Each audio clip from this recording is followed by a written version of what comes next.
Bonsoir à tous. Donc on va vous présenter maintenant avec Benoît l'ensemble des contrôles qu'on a mis en place lors de ce chantier qui, comme on a dit, donc c'était une première mondiale. Donc vous vous rendez bien compte qu'on avait mis en place et défini tout un programme de contrôle, en particulier au niveau du suivi de chantier. Donc on a donc réalisé donc plusieurs contrôles, donc les contrôles préalables en phase pro pour définir au mieux le site et puis pouvoir rédiger le DCE. Ensuite, on a fait donc tout ce qui est contrôle documentaire, comme dans tous les chantiers, en phase préparatoire du chantier, et ensuite donc bien sûr tout ce qui est contrôle d'exécution en phase chantier. Donc notre vache Marguerite qui nous sert de fil rouge dans cette buse. Donc comme l'a dit Bertrand, donc c'était une buse circulaire, donc avec 6 plaques par section, une distance entre ondes de 150 mm, une profondeur de 5 cm. Et puis donc effectivement donc c'était une buse qui était assez corrodée, IQA 3, mais sans déformation excessive. Donc les travaux ont commencé donc, en octobre 2018 pour un peu plus d'1 mois et demi de travaux. Donc premier type de contrôle, on va dire, donc c'est tout ce qui est contrôle préalable en phase de projet. Donc il a été mis en place donc, un certain nombre d'investigations complémentaires que je vais vous définir. Donc premièrement, donc, il a donc en janvier 2018 un diagnostic amiante et plomb. Donc sur la peinture qu'il y avait donc, au niveau de la buse. Donc il s'agissait de vérifier le risque sanitaire lors de l'hydrodécapage qui allait être opéré avant la projection du BFUP. On a fait donc une analyse chimique de cette peinture et donc il s'est avéré effectivement qu'il n'y avait pas d'amiante ni de plomb. Donc ce qui était une bonne nouvelle parce que donc on sait que effectivement les vieilles peintures des années 70 souvent il y en avait. Donc il y avait, c'était important de le savoir parce que ça pouvait impacter sur les travaux d'hydrodécapage et puis donc on aurait peut-être été obligé de confiner le chantier. Donc c'était important de le savoir. Deuxième type de contrôle préalable, on a fait donc des sondages géotechniques en février 2018. Donc 2 sondages de part et d'autre de la voie portée. 2 sondages géologiques et 2 sondages pressiométriques. Donc là l'objectif c'était de vérifier les caractéristiques géotechniques du remblai, donc sa nature, les épaisseurs de couche, sa compacité, afin d'évaluer bien sûr donc la poussée des terres sur la buse. Donc là, ce qu'on voulait, donc, c'était donc dimensionner la coque de réparation en BFUP et puis donc vérifier au niveau des notes de calcul la justification des épaisseurs de BFUP. Donc comme l'avait dit Bertrand tout à l'heure, donc on a pu donc vérifier que la coque à mettre en place faisait donc 3 cm d'épaisseur sur le sommet des ondes et puis donc 8 cm en creux d'onde. Donc voilà, donc on a fait également donc des modélisations, enfin on s'est Fraissinet qui a fait des modélisations 3D avec donc effectivement le module de sol qui était issu donc des sondages géotechniques faits précédemment. Et puis oui, donc j'ai mis en rouge, il a même été ça a été justifié en prenant en compte également les boulons de liaison, leur enrobage, parce que donc effectivement on avait des boulons qui liaisonnaient les différentes tôles métalliques qui faisaient dans les 2 cm. Voilà, donc il a fallu donc prendre en compte ces boulons de liaison dans le calcul dans la justification de la coque. Troisième type de contrôle préalable, donc on a fait des reconnaissances du radier existant. Donc là aussi, on a fait 2 fouilles en février 2018 au niveau de chaque tête. Là, l'objectif, donc, c'était effectivement de vérifier la position des réseaux qui avaient été identifiés lors de la déclaration des travaux par les concessionnaires. Et donc effectivement, donc, on a bien retrouvé donc, une canalisation de gaz et puis une conduite électrique haute tension. Voilà. Ça nous a permis également de relever les dimensions du radier béton et son état, qui était quand même assez dégradé. Donc c'est pour ça qu'on n'a pas eu d'état d'âme à le démolir après. Et puis ça nous a permis également de vérifier la position de la buse en fond de fouille. Donc là les résultats conformes aux attentes. Donc là l'impact c'était sur la consistance des travaux. En BFUP, donc là on a vu qu'on ne pouvait pas dévier donc ces réseaux, donc on a pris la philosophie donc de réaliser un radier en béton armé et ensuite donc une coque en BFUP discontinue qui serait liaisonnée au niveau du radier. Autre contrôle, toujours en phase pro, donc l'analyse vibratoire. Donc ça c'était important. Donc ces mesures on les a fait en avril 2018 avec le pôle vibration du CETU. Donc là l'objectif c'était de vérifier le risque de décollement du BFUP fraîchement projeté en voûte, potentiellement engendré par des micro-vibrations du trafic poids lourd sur la buse qui était, donc, on le répète, qui était vraiment avec une faible couverture, donc 1,5 mètre. Hein. Voilà, donc ça c'était très important pour voir s'il n'y en avait pas ce risque-là de chute de béton, de BFUP projeté en voûte. Donc là, les résultats, donc on a obtenu donc des vitesses vibratoires inférieures au seuil de 2 mm par seconde. On est même plus proche enfin la moyenne c'est 0,8 je crois, donc voilà, donc relativement faible.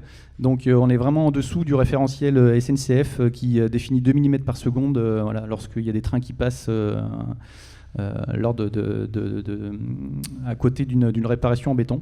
Voilà, donc on était bien en dessous de ces seuils-là, donc on était rassuré par rapport à ça aussi. Donc là, l'impact de ce contrôle est très important, c'est-à-dire c'est un impact sur l'exploitation de la voie portée pendant les travaux. Donc si on a vu des vitesses bien supérieures, il aurait fallu soit limiter la vitesse de la voie portée, soit faire un alternat de circulation sur la RCEA. Et enfin là, c'est très compliqué. On l'a fait cet alternat pour faire les sondages géotechniques. On a mis sur une voie les RCEA. Je peux vous assurer que c'était juste l'enfer.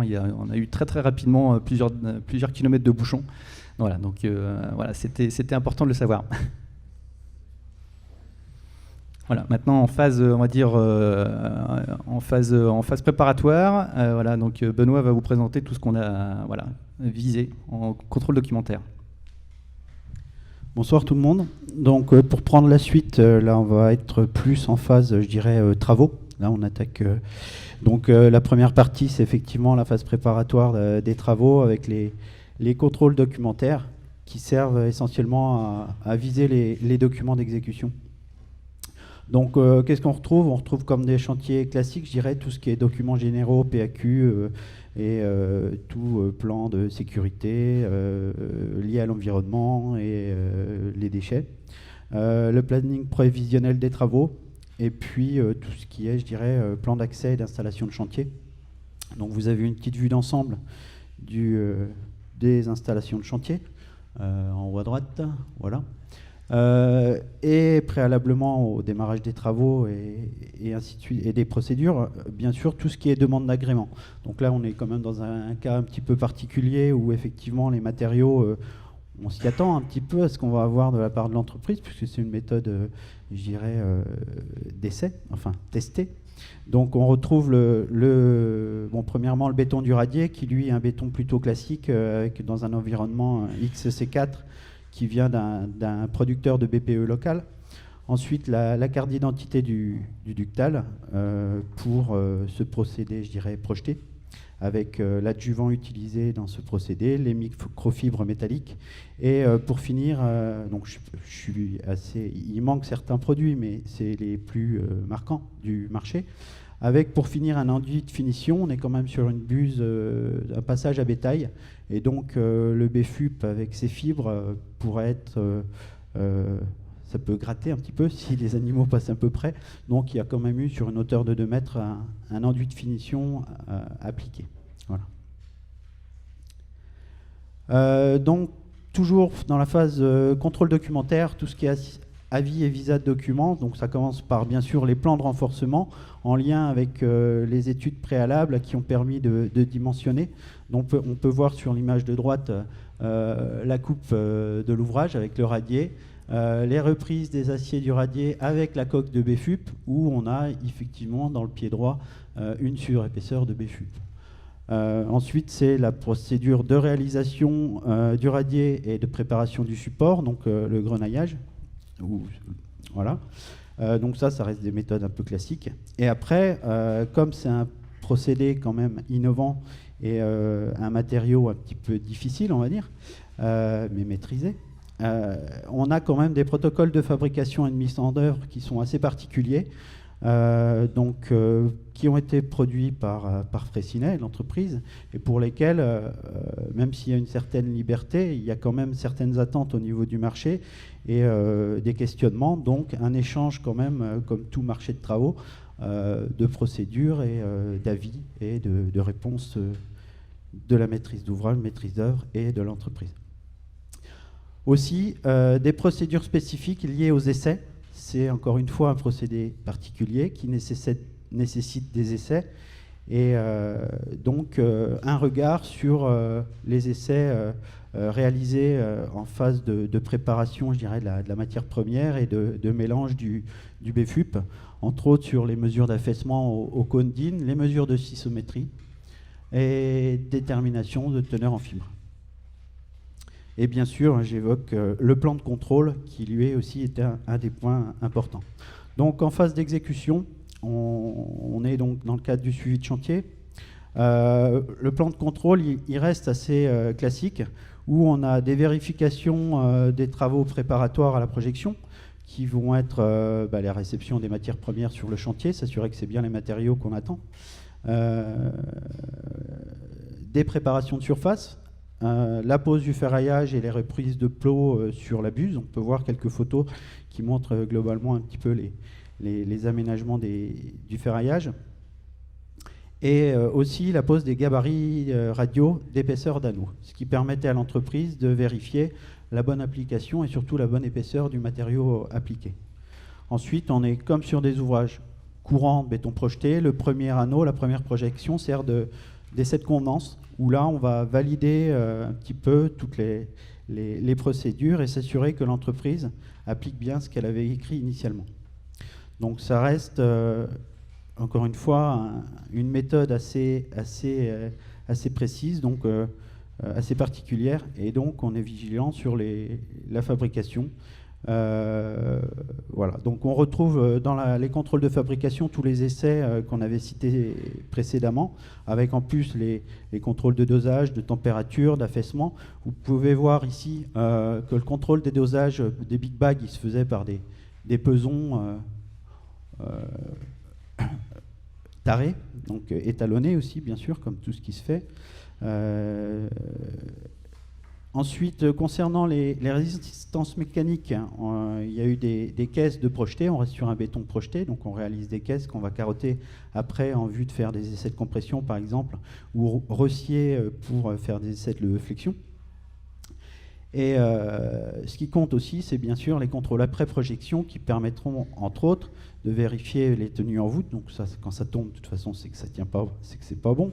Mais surtout l'épaisseur, pour s'assurer que les 3 cm attendus sont là au droit des ondes. Et au droit des boulons, on demandait encore 1 cm supplémentaire. Donc les deux types de contrôle, on est sur des contrôles intérieurs. Donc c'est le rôle de l'entreprise qui permet de lever les points sensibles et critiques. Donc là, on est sur un procédé encore innovant qui nécessite d'être rigoureux, je dirais, dans le respect du protocole de fabrication du mortier, parce que effectivement, c'est un matériau qui coûte cher. Comme l'a dit Monsieur Petit tout à l'heure, il faut être vigilant, on ne peut pas se permettre de jeter de la matière, et donc on y va par étapes. Une première étape où on va malaxer le matériau, et on va ajuster le dosage en eau, lui reste constant. Le dosage en matière première de ductale, on est sur 1,2 tonnes. Et donc après, on va ajuster petit à petit le dosage en adjuvant. Donc on est avec un atelier de mise en œuvre qui nécessite des moyens adaptés. Donc l'adjuvant, ça se pèse. Il faut être vigilant. On fait des essais au sisomètre dans la matière première pour s'assurer que la plasticité et la viscosité, je dirais, est là. Et ensuite, on incorpore les fibres. On fait les essais au cône DIN, d'affaissement et d'étalement. Et ensuite, je dirais, on applique. Donc, pour parler du contrôle, là, c'est ce que j'ai dit tout à l'heure, on a des gabarits, c'est des tubes PAHD qui sont positionnés sur le treillis soudé, qui permet, suivant son épaisseur, de respecter les 3 cm attendus. Donc ça, c'est plus un contrôle lié au projeteur, un contrôle visuel, et à lui de ne pas en mettre trop, effectivement, mais d'en mettre suffisamment. Derrière, lui, le contrôle extérieur va plus être là pour la levée des points d'arrêt, donc ça reste des contrôles classiques, hein, rôle du contrôle intérieur et celui du contrôle extérieur pour la maîtrise d'œuvre, donc avec la réception des matériaux qui se fait en commun, je dirais, une vérification, hein. Le contrôle n'exclut pas la confiance, mais la confiance n'exclut pas le contrôle non plus. Donc deux contrôles, des fois, valent mieux qu'un.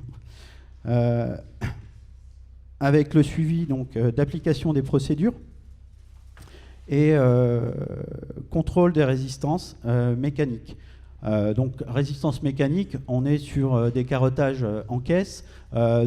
Juste une petite précision, on est quand même sur des matériaux très costauds, très dense en acier.